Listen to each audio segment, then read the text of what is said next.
On today's Locked On Senators, we don't often do mock trades, but when we do, they're one-for-one blockbusters between Canadian teams. And we continue our 2024 NHL Draft Prospect Profiles, and today we've got 3 Finnish players to take a look at. We got all that and more coming up on today's edition of the Locked On Senators podcast. It's your team every day. Your Locked On Senators, your daily podcast on the Ottawa Senators. Part of the Locked On Podcast Network. Your team every day.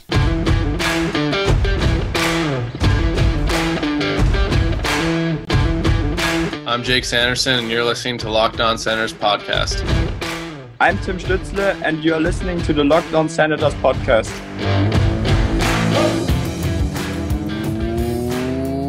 Welcome inside episode 1047 of the Locked On Senators podcast. I'm Ross Levitan on the outskirts of enemy territory in Winnipeg, Manitoba, alongside Brandon Piller up in the Blue Mountains. Today's episode is brought to you by Game Time. Download the Game Time app, create an account, and use code LOCKEDONNHL for $20 off your first ticket purchase. Terms apply. That's sports, concerts, theater. That is Locked On NHL for $20 off your first purchase at Game Time. You can also follow the show on social media. We're at Sens Central on Twitter, LockedOn.Senators on Instagram. The show is free and available on all podcast platforms, including on YouTube, where we say hello and let you know that a like, comment, and subscription go a long way to helping the show grow. Today is Thursday, May 16th, and Pilsy, I have to admit, I'm way too invested in the Boston Bruins first-round pick and where the Senators will end up drafting. And Ross, don't forget the Florida Panthers also, if they can win the Cup this year, we moved that 4th-round pick this year to a 2026 3rd-round pick. So lots of huge implications in that series. That should be worth something special. We have to celebrate that if that's the case. Maybe a trip to Florida and go to the parade, little elbow room. I'm a big Fort Lauderdale guy, so I'd be down, Ross. It would be really tough business, but somebody has to do it to put a stamp on that 3rd-round pick. But no, because Colorado got the win last night, the drive for 24 is still alive. Colorado has to beat. I mean, none of this matters if Boston comes back and wins. In that case, the pick would go. So the biggest one is the Panthers have to win on Friday night. If not Friday, then Sunday. I know the NHL making us wait an extra day for that series is tough business. But tonight it's all about out west, the all-Canadian matchup, Vancouver, Edmonton, Carson Soucy back. Is there going to be any retribution on him? You can't take liberties at 97 like that, albeit under strange circumstances with Zadorov giving a little extra help on the backside. What are you most looking forward to tonight? Are you going to be locked into that Edmonton-Vancouver game? Oh, yeah, it's going to be fascinating to see how things go here. And what's Edmonton going to do in goal? Probably go back to Cal. Got to go with Pickard. Have to. You have to, but it'd be interesting if they decide to switch it up. But yeah, that series probably been the best series out of the round 2 series. Like, at least back and forth hockey. It's not like either team is dominating and the other teams are just trying to survive, which seems like that's what the other 3 series are doing. You know what I love too? One, all Canadian matchup. So online vitriol is just at an all-time premium, but also both teams feel like they're getting screwed by the refs. And I love when a series has that. Both teams, Florida, Boston's a little bit similar, but especially in this one, because it's not only for goals that have counted or been disallowed, but in this series, it's also for, did Evander Kane kick the head of Zadorov while he was pushed into the bench? I mean, nobody would ever be able to know for sure. You're in a pretty vulnerable situation. Your body's flailing. There's been a couple slew foots that have gone undetected, right? There's just all of that kind of brings the hate level up between the fan bases, and your guy got our guy. It was a cheap shot, blah, blah. So I love that part of this. And then the fact that at different times in this series, both of these unknown goalies have stepped up. Arthur Sheloff's for Vancouver. We're a goalie-friendly show. Love seeing Pickard go in there and put up an absolute gem, albeit he wasn't tested super frequently. Credit to the Oilers for playing good team defense, but that is the other team that Sens fans should be cheering for, the Edmonton Oilers and the Colorado Avalanche. Those two teams win and Boston loses, the Senators will move up to 24. One of those two teams wins, 25 or 26 if it stays as is, or we get royally screwed and Boston wins the series and it's a bottom 4 pick in the first round. So that's the Sens kind of way into the conversation surrounding the playoffs right now. But Billsy, it's been awesome even just to watch as a fan. I've been enjoying it, and it's great to see some meaningful NHL hockey in mid-May. Would love to be a part of it someday. There's going to be meaningful hockey end of May into June. Memorial Cup schedule officially announced. Shout out to the London Knights of the Ontario Hockey League. And we also saw Moose Jaw in the WHL win their respective leagues last night. So they will join the host Saginaw Spirit, as well as the Quebec Major Junior Hockey League champion Drummondville Voltigeurs in the Memorial Cup, taking place in Saginaw. All starts on May 24th, the final on June 2nd. Ross, fun fact, first time ever in CHL history where all 3 of the league's championships have been sweeps. So that's just setting up for an even more, because like absolute juggernauts heading to the Mem Cup. Right. What I was going for there, it's just like whoever's going to lose, it's their first time losing in a long time. True. Yeah, exactly. But that's crazy. That's the first time that's ever happened. So you get to see how dominant these teams are that advanced.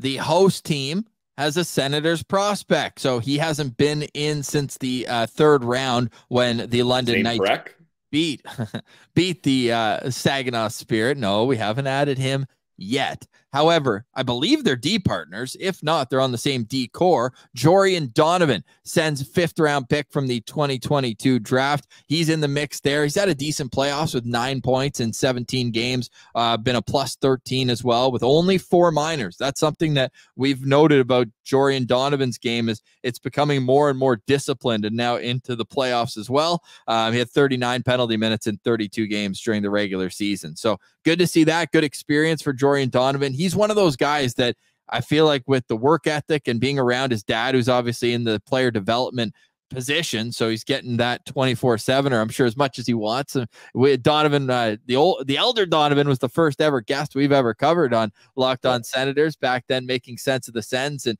you can tell also just a great guy, great family. So I'm excited to see what's next for Jorian Donovan going into next season. Like, can he carve out an everyday role with Belleville right off the bat? Because there's going to be competition for that with Hamara turning pro as well. Big time. Yeah, there's going to be a lot of competition for young defensemen in Belleville next season, but I think Donovan could be the type of guy that he could transition to the pro game pretty seamlessly, just with the way he plays. Had 2 goals and 3 points in his final 4 games of this postseason. Hasn't played since May 5th. So that's going to be a pretty lengthy period of time off until their first game, which is May 26th. So that's 3 weeks between games for Jorian Donovan. We'll be following that at the end of the month. All right, Pilsy, one more shout out to give before we get to our draft profiles. 3 Finnish players just so happen to be that way. Really looking forward to that. I want to give a shout out to Sens prospects. Our guy Henry loved when we did our remember when we did our Sens Central Citizen segment with him, and then halfway through we're like, oh, by the way, you run a Sens page, don't you? And everyone put it together that he is the man, myth, legend behind Sens prospects. Do you see the shout out that he gave us in his Sens digital feature?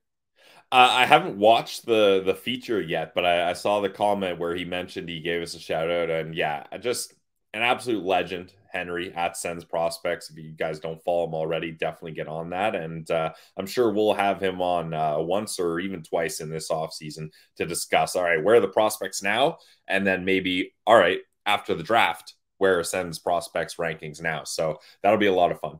I liked how last time he did it, it wasn't 1 through 10. Who would ever rank prospects like that? Oh, yeah, we do. Sens Prospects did it in like a hierarchy where it's like almost ready to turn pro, almost ready for this, not quite there yet. Put them in the depth as, organizational depth for a number of years. So we'll get back to that going forward. Absolute beauty. Just want to give Sens Prospects his flowers. Great account there. All right, Pilsy. We do have a mock trade to get to. That's in the next segment. Then we'll wrap up today's show with the son of an Anaheim Ducks legend and 2 other Finnish prospects. That's all coming up next. You're listening to Locked On Senators. It's your team every day.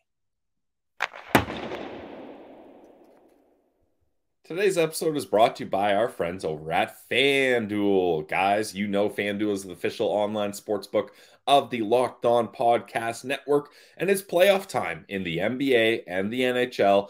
Baseball's in full swing in the regular season, and FanDuel is your place to bet on every single game. And right now, new customers can get $150 in bonus bets guaranteed. That's $150, whether you win or lose. You got to love that. And you can bet on everything from slap shots to home runs to slam dunks, all on an app that is safe, secure, and easy to use. Yesterday, we had, I believe, all of 32 NFL teams release their schedules. So like I'm always mentioning to you guys, you got to diversify your portfolio. Take a look at your favorite team's NFL schedules and start doing the win-loss check, and then head to FanDuel, find some future bets. Is your team going to go over or under their win total? Are they going to win the Super Bowl? Get your NFL futures in now at FanDuel. Guys, visit FanDuel.com/lockedon and make your first bet an automatic win.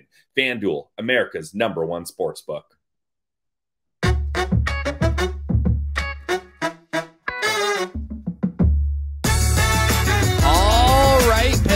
Want to remind everybody that here at Locked On, we are your team every day. We have local experts on the biggest stories all across the sporting world. Okay, mock trade. We don't do these often. We actually prefer not to, because it always ends up being player you want to get rid of, top prospect, and a second-round pick for the best player on the other team. They always fall flat, but sometimes you have to look at things contractually and say, hey, maybe that would make sense. And I'm here in Winnipeg, and there's a lot of chatter around Nikolaj Ehlers. Didn't have the best playoffs for him. However, it was his healthiest season that he's had in some time. Played most, if not nearly all, of the season. Now, with that said, reports also out of Winnipeg say that Brendan Dillon's chances of coming back to town are slim to none, according to Scott Billick with the Winnipeg Sun, and that they would be looking to replace him in the top 4 on the left side, because they're hoping to invest in the right side by re-signing Dylan DeMello. I know a lot of Sens fans have had Dylan DeMello penciled into next year's lineup as a free agent. I think that is very unlikely. He's got a pretty good here playing alongside Josh Morrissey. I don't know why he'd want to leave that situation on a team that finished 4th in the National Hockey League this season in points. Now, Pilsy, naturally, in this article, if you're going to trade Ehlers, look for a left shot defenseman. One name has been on the market seemingly for years, and Winnipeg was sniffing around Jakob Chychrun before he ultimately ended up in Ottawa. So what do you think of the offer? If Steve Staios puts it out there, Jakob Chychrun for Nikolaj Ehlers, the trade would be 1-for-1. Chychrun has 1 year left at $4.6 million. And Ehlers has 1 year left at $6 million. Both are unrestricted free agents after the year. Ross, if I'm Steve Staios, I'm doing that deal. We've talked about it with our exit interviews and how the offseason has gone so far. One of the biggest needs for this team is to find a top 6 winger. Well, I think Nikolaj Ehlers on a line with Tim Stützle and Claude Giroux would thrive. So I'm definitely down for that. I know I would say it's fair to be disappointed with Nikolaj Ehlers' playoff performances in the NHL with the Winnipeg Jets. In 37 games, he only has 14 points. So definitely... Yeah, only 4 goals. So definitely not what you're expecting from a guy like Nikolaj Ehlers that puts up 20 goals pretty much every single season. So the Senators need to get to the playoffs before I worry about players' playoff performances. So I'm down for Nikolaj Ehlers. 61 points for Nikolaj Ehlers this past season would rank what? Top 3, 4? No, Batherson, I think, just beat that. So just even among forwards, I mean, he's right into the top 5. Just under Claude Giroux. Exactly. And you're getting a guy who obviously is a highlight reel machine. He played all 82 actually this year, hadn't played a full season since the COVID shortened season that was 71 games, the one that ended abruptly in March. But he'd had some injury trouble for the 3 next seasons, albeit 47 out of 56 ain't bad in the shortened season. Missed 20 games 2 years ago, missed nearly half of last season with a sports hernia. Now, with texting buddies who are fans of the Winnipeg Jets, my guy Adam Myers is like, if I'm Chevy, I'm not doing that. And I get that. But I also think the perception on Nikolaj Ehlers varies pretty drastically between what the fans think of him and what the organization thinks of him. Just look at his ice time. He was often one of the players that would be first benched if things weren't going his way. But he also, when given the opportunity to play on the top line, there was a stretch this season where it was Scheifele with Ehlers and Vilardi. It was when Kyle Connor was out of the lineup, and that was their most productive part of the season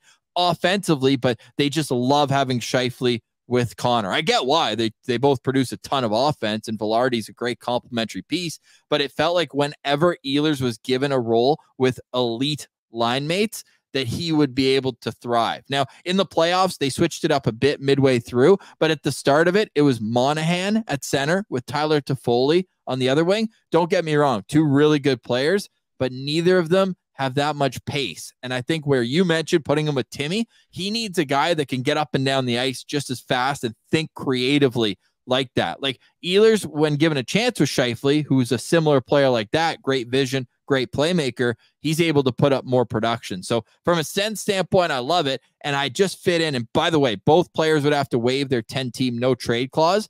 But as 26, 27-year-olds, their agent, because, you always think like Ottawa and Winnipeg are often on a lot of no trade lists. Well, guess what? When you're 26, 27, and you're coming off a year for Ehlers, the playoffs, for Chychrun the whole year where it hasn't gone your way, the only thing that matters is being in a situation where you can produce at the highest potential and get paid on your next contract. So if I'm Chychrun, I'm looking at Winnipeg saying this team was that close.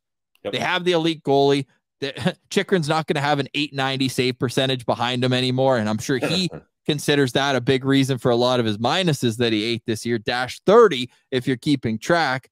I think that would be a great situation for him in Winnipeg as well.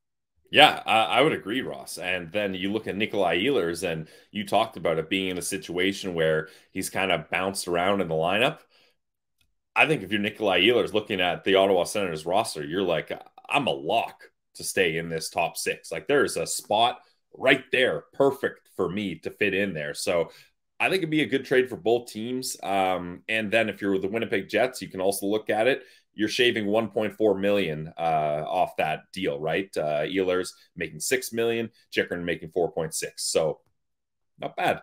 And you're going to have to account in Winnipeg for not only the extensions that it sounds like are coming with Dylan DeMello, and then they're going to have to get, there's one more bigger contract that they have to sign, but also what I was getting to is the contract extensions are now kicking in for Connor Hellebuyck and for Mark Scheifele. So Hellebuck's getting a $2.4 million raise, and Scheifele's getting they basically we're making identical. So that's $5 million extra right there that is locked up just because Scheifele and Hellebuyck are getting their next contracts in. Monahan's the other one they're going to try to bring back. I think Tyler Toffoli is going to head to free agency, but I think the team would like for Sean Monahan to be there going forward. So let us know in the comments. Hey, we've ruffled feathers with Habs fans. I think this is a little more realistic, especially when you look back and you can find articles that Winnipeg was interested in Jakob Chychrun going back to the Arizona Coyotes, trading him to Ottawa. So let us know what you think, because I think there's a case to be made for both teams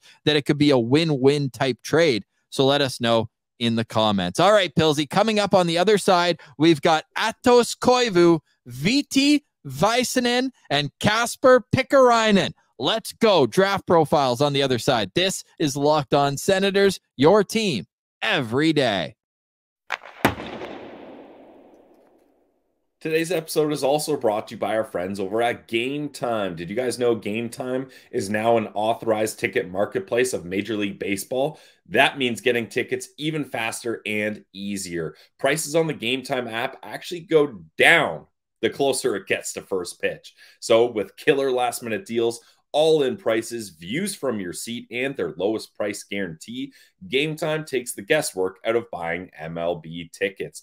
I love Game Time because you don't always know if you got the afternoon free, or maybe you're waiting to see the weather if you want to head to the ballpark. Well, with Game Time, you can wait or you can plan ahead. Either way. And last minute deals, you can save up to 60% off for sports, concerts, comedy, and theater.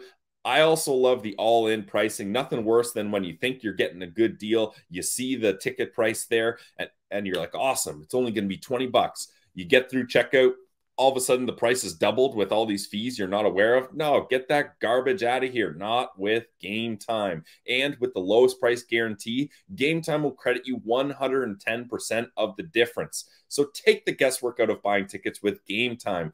Download the Game Time app, create an account, and use code LOCKEDONNHL for $20 off your first purchase. Terms apply. Again, create an account and redeem code LOCKEDONNHL, LOCKEDONNHL for $20 off. Download Game Time today. Last minute tickets, lowest prices guaranteed.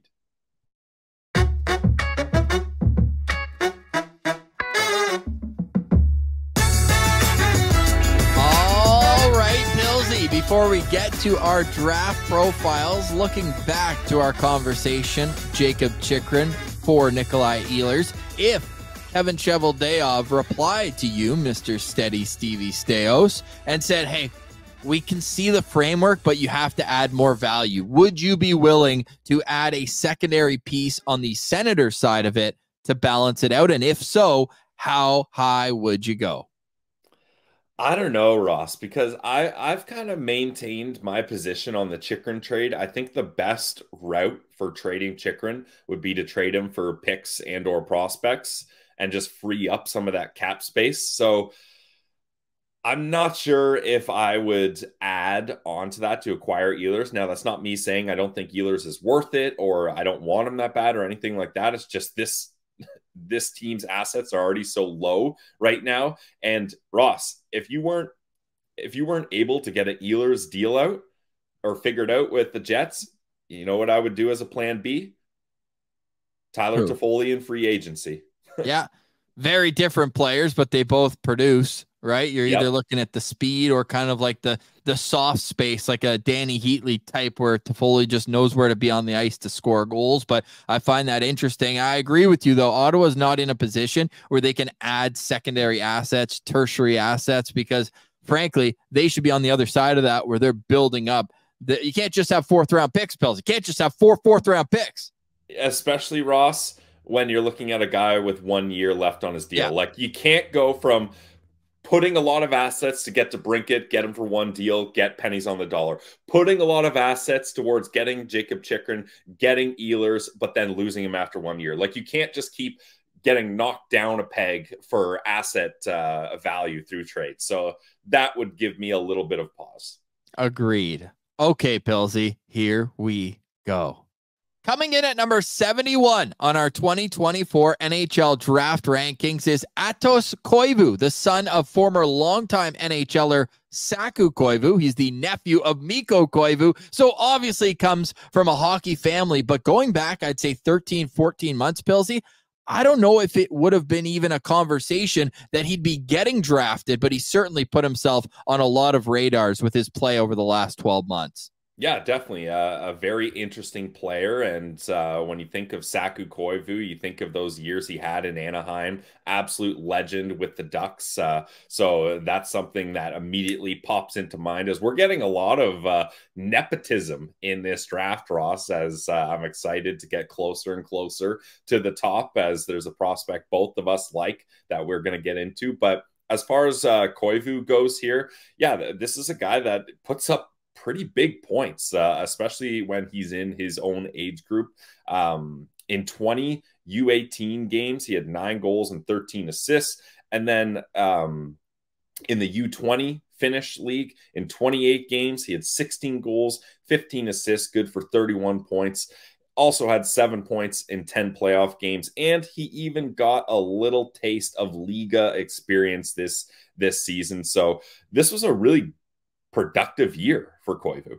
It certainly was. 28 games and 31 points. Whenever you're over a point per game, that's great. Bob McKenzie's the only one who has him on their rankings that we're using. So we took a peek at his ranking with the central scouting of the NHL. And among international skaters, Aatos Koivu found himself in the middle of the pack. It wasn't necessarily, to write home for, 27th among European skaters, but I did find it interesting. He moved up 3 spots from the midterm. He's a 6'1", 100-pound centerman who's got a great shot. I think when you start the conversation about what his best skills are, the shot is number one. He can get it off from in tight or beat goalies straight up from distance, and he's going to have to continue to develop that shot to have a chance to make it to the National Hockey League. He needs that to be his number one attribute, and being a right shot centerman, setting up on that left power play flank, I think is going to be a big piece of his development where you can use him and know that, hey, he can give you at least 10 power play goals a year is where I'm hoping that he can end up being on a second power play unit and finding his way. But again, this stage in the draft, we're at the tier where you have a skill or two that are NHL projectable, and otherwise it's all about kind of the work ethic and character that brings the athlete the chance to get to that top level. Yeah, and I think when you're looking at Koivu, his attribute is his shot, like you mentioned. He's a big part of the Finnish power play whenever he played internationally with them, and he did get some time in the U18 World Juniors. 5 games, only 1 assist, though, so he didn't really get to use that shot, unfortunately. But EP, they really like him as a Finnish prospect and one of their biggest risers this year. And yeah, they were saying that on the power play, his shooting talent really shines, especially that one-timer. So you get him on that flank spot, like you mentioned, Ross, and I think he can have a lot of success. Now, where things are difficult for Aatos Koivu, you're looking at 6 feet, 165 pounds. That is a small frame for a centerman, and he often gets edged out physically, and he's not able to win those battles in the corner. He's not able to kind of really dig deep as a centerman would, usually with a little bit more size. So that's one thing where he's going to have to find a way to work around that. But this guy's such a shifty guy, and he gets his shot through. I think, you might see him get crunched along the boards or maybe not be able to win those physical battles. But if he gets time and space and open ice, he's going to make teams pay on the score sheet rather than with bumps and bruises. He's the type of guy, if I was a team drafting him at the NHL level, I'd let him do 1 more year in Finland, see if he can get a full-time role on TPS's Liga squad. But after that, look, if your projection, if what you want in your career is to be an NHLer, we want you in our development system in the AHL as soon as possible. Look, as a Sens podcast, we saw it with Roby Arventi. Obviously, injuries have taken a toll on that, but he came over right away, and you could see it took him a year or 2 to really translate his skill to the AHL. And now he was a guy who was almost a point per game at the time of his injury far too early in the season. I'm only using that comparable there because they're both guys with great shots and whose defense needed a ton of work. But that's something that I think him being in a North American system, playing on the smaller ice, all that would be a huge benefactor for him making a push to be a National Hockey League player. But he's a very confident kid. Watching some interviews of Aatos Koivu, and he talks about, like, look, I'm the type of player that should be playing in a top 6 on a team because I can provide offense. So I like that confidence. He had a great shootout move in the 5 Nations. He said, look, I do that in practice all the time. I'm confident in that move. So this is a kid who's got the confidence. He's got the bloodlines. He's got a dad who's been there, done that, can help teach him off ice what it takes to be a pro. And Aatos Koivu comes in at number 71 on our NHL draft rankings. Pilsy, as you do for all these prospects, you've got a 5-star scale of how likely or how much of a Senators type prospect he would be. Where do you have for Aatos Koivu? So for Koivu, I gave him 3 stars, Ross, just because I'm not really sure where this guy's going to get selected. We only have the one ranking to go off, which is Bob at 60, I think. So that's going to be interesting where he ends up, how teams are interested in him. And I don't know where he would fit in the Sens prospect pipeline here. So why don't we just let the Ducks draft him so that he can follow in his father's footsteps? All right, that's Aatos Koivu coming in at number 71. For more, go check out Locked On Senators.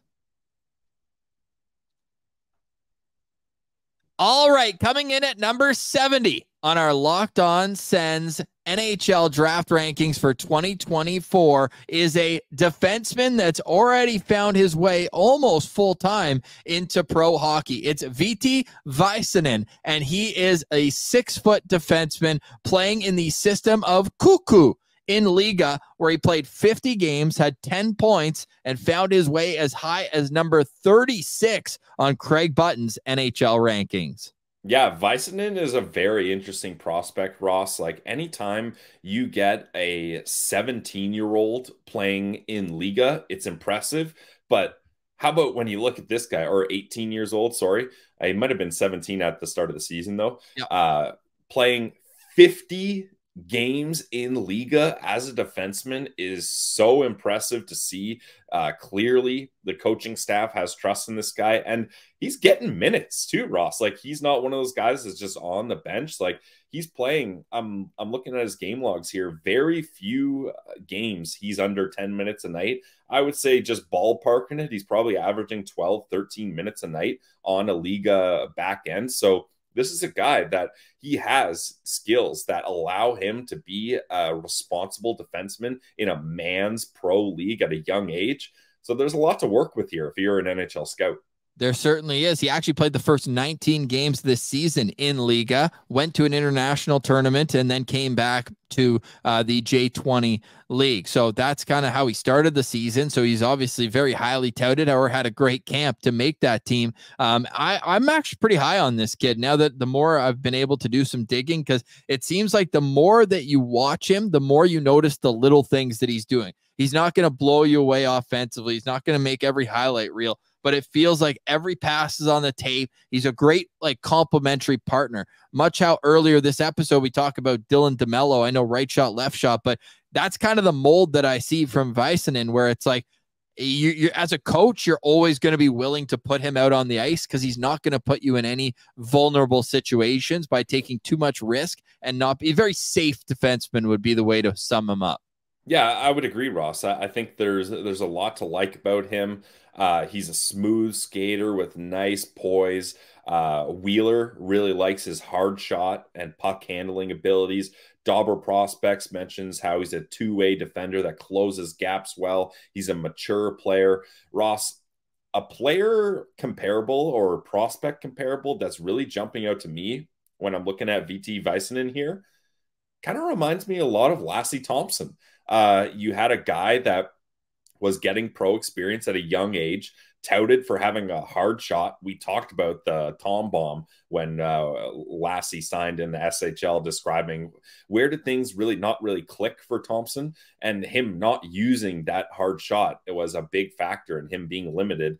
And then EP, they did a write-up, a little write-up about each player on Team Finland's U18 team. And for Vaisanen here, I thought this was interesting. It says he's a solid base as a player and already recognized by scouts. This event will play an important role determining how much offensive upside he has. So that kind of reminds me of Lassie Thompson, right? Like, you're comfortable in his base skills. Lassie is a good mobile skater, decent defensively, but where he's going to shine is, can he use that attribute he has, that hard shot, to really put him above other prospects? And we'll see. Unfortunately, Thompson wasn't able to do that. We'll see if Vaisanen is able to kind of correct that and do that himself. And further to Thompson, where its decision-making at times can be questionable, according to Scott Wheeler. So that's something to keep an eye on. But all the tools are there for him to be able to make the jump, head over to the AHL in the next year or two. And when you look at, 50 games in Liga this past season, I don't know how much more seasoning he needs if he does want to make the jump over to North America. I think a team would be welcome to have him in their AHL farm system sooner rather than later. When it comes to the rankings, I mentioned Craig Button has him at 36 and Bob McKenzie at 73. So you got to love when there's a huge discrepancy, and even better when two of our scouts are high and two of our scouts are low. Scott Wheeler at 44 and Elite Prospects at 84. 5. Not usually, maybe sometimes or okay, or 50-50 would be Wheeler and EP agree with each other a little bit more, and Bob and Craig a little bit more. So a polarizing defenseman with an average ranking of 59.5. He's a February birthday, so not necessarily one of the oldest kids in the draft. He leans that way, though. 6 foot, 177 pounds. I should note, though, left shot defenseman. Does that affect your 3 stars your 5 stars? You've been giving everybody 3 stars so far, as we're 10 prospects into our top 80. But Pilsy, where are you for 5 stars on Veeti Vaisanen? Before I give you my star rating, just a couple other things to look at here, Ross. In 8 U20 playoff games, he had 4 points, but what I'm really looking at is he was averaging well over 20 minutes a game. So he plays consistently in Liga, and then in U20, they're like, you're our top guy. Like, we're going to be playing you in all situations here. So that goes a long way. And also, his very first Liga games ever were in the playoffs. So this is a guy that they trusted enough to be like, hey, we know you have no pro experience, but let's just toss you right into a playoff lineup and see how it goes.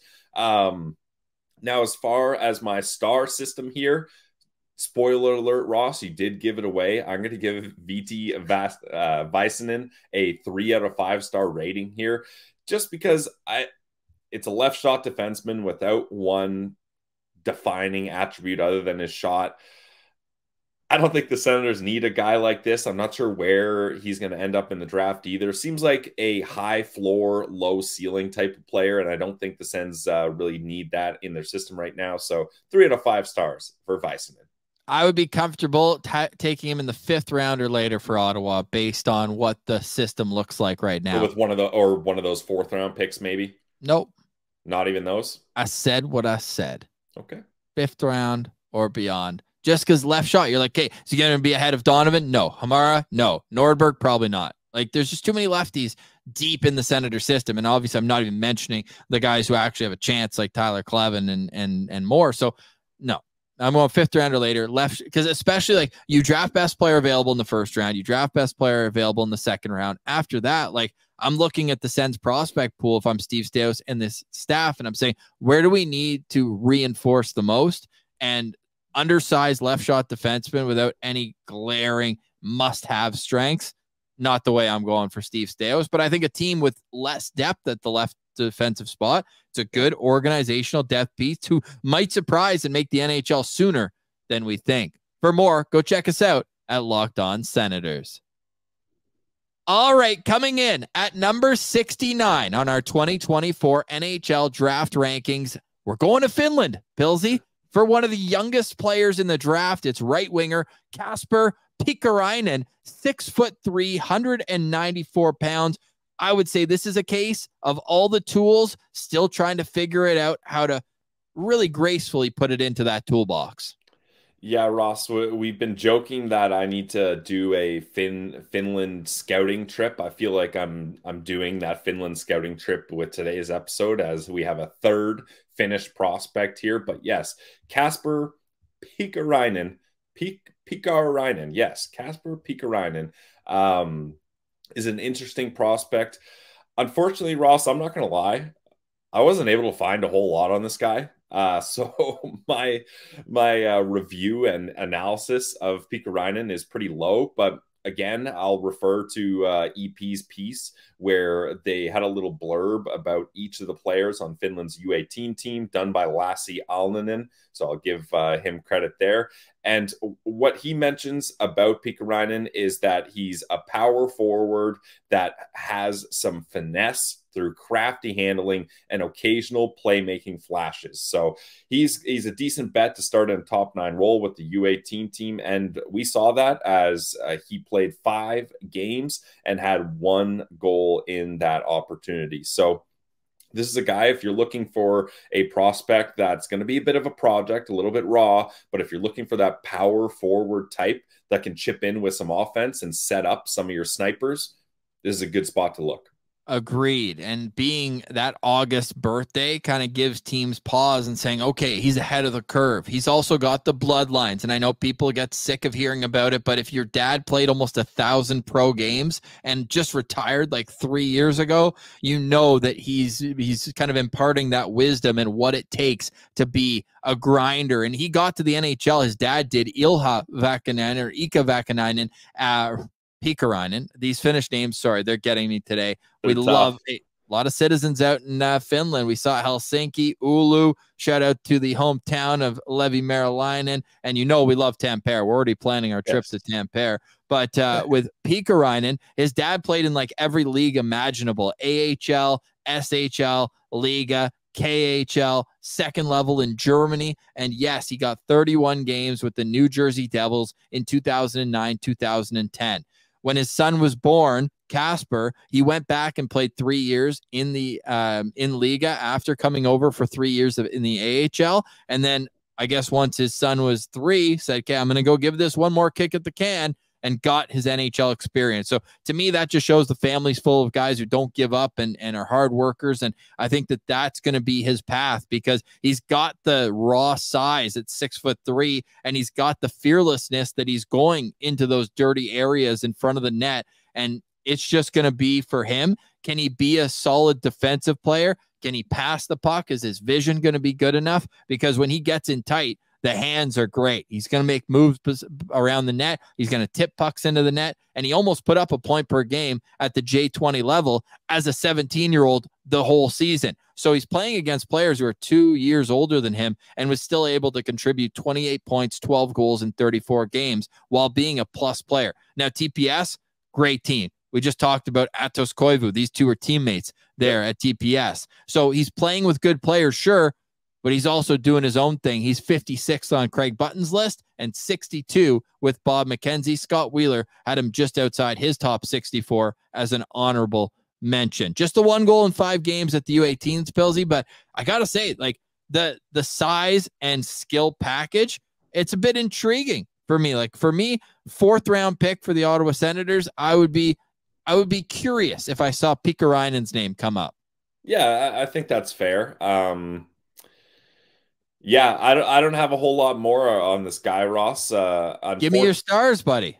I'm giving him 2.5 stars. I feel bad doing that. He is now officially the lowest star ranked player on our list, but it's no slight to him. It's just, I got to be honest, I wasn't able to find a whole lot on him. So that's a guy I wouldn't be like fired up if the Sens drafted him. So maybe we'll find some more information as we move on here, and maybe he'll get bumped up in my star rating, but that's what I got. Now I want the Sens to draft him in the 4th round, because I want to play that clip back. I got no clue.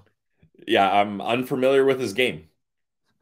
That's Kasper Pikkarainen coming in at number 69 on our 2024 NHL draft rankings. All right, Pillsy, any final thoughts on today's show? Yes, I do have a final thought.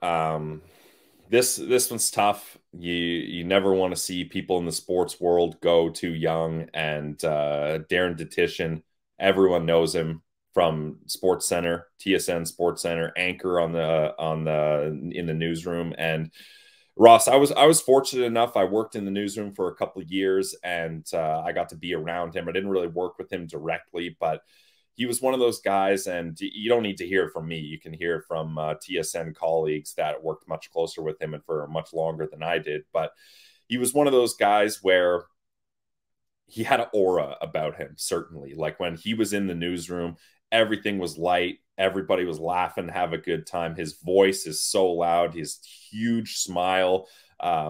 Just one of those guys where I feel like sometimes working in sports, Ross, we get bogged down and we're like, oh man, like this is a grind doing this. He came into work every day with a smile on his face, and that was a guy that loved his job and one of the best ever to do it, in my opinion. So rest in peace to Dutchy. We're thinking of all his family and friends and all of our friends over at TSN. This is going to be a hard day for sure, and definitely gone too soon, as he was one of the best. And TSN plans on honoring Darren Detition over the coming days, and just a legend, as you mentioned. His voice was the soundtrack to so many kids' mornings every day before social media took over. I remember always being like, "Hey, got to leave for school at 8:15." Well, 8 to 8:15, I'm getting in the top of the hour of the Sports Center loop with him and Jen Hedger. Those two together, what an iconic duo! And in a statement released to TSN, the Dutchy family said that till his final moments, he just had that wit. His sharp wit remained until his final moments, classically delivering plenty of jokes, most of them pretty good and all of them inappropriate. So passed away around his most loved ones. And for him, like the kind of adrenaline that we all got in Canada when he came back and was able to beat his battle with cancer, to come back and work when he didn't think that it was going to be possible, when he initially was diagnosed and had to go and take care of himself. That clip that's going around today with his final sign off for his first show back from September 19th, 2022 is worth the watch. And just the gregarious personality that he was, he did feel larger than life. So we are thinking about everyone at TSN Bell Media and who knew Darren Detition, and those who don't know him personally, like me, who just know him from a guy who delivered the sports news with great puns and with awesome, an ability to connect with the audience. So we're thinking of everyone, and rest in peace to Darren Detition. We'll be back tomorrow for more on Locked On Senators. That's Brandon Piller. I'm Ross Levitan. Have a great day, everyone. This has been another edition of the Locked On Senators podcast, your team every day.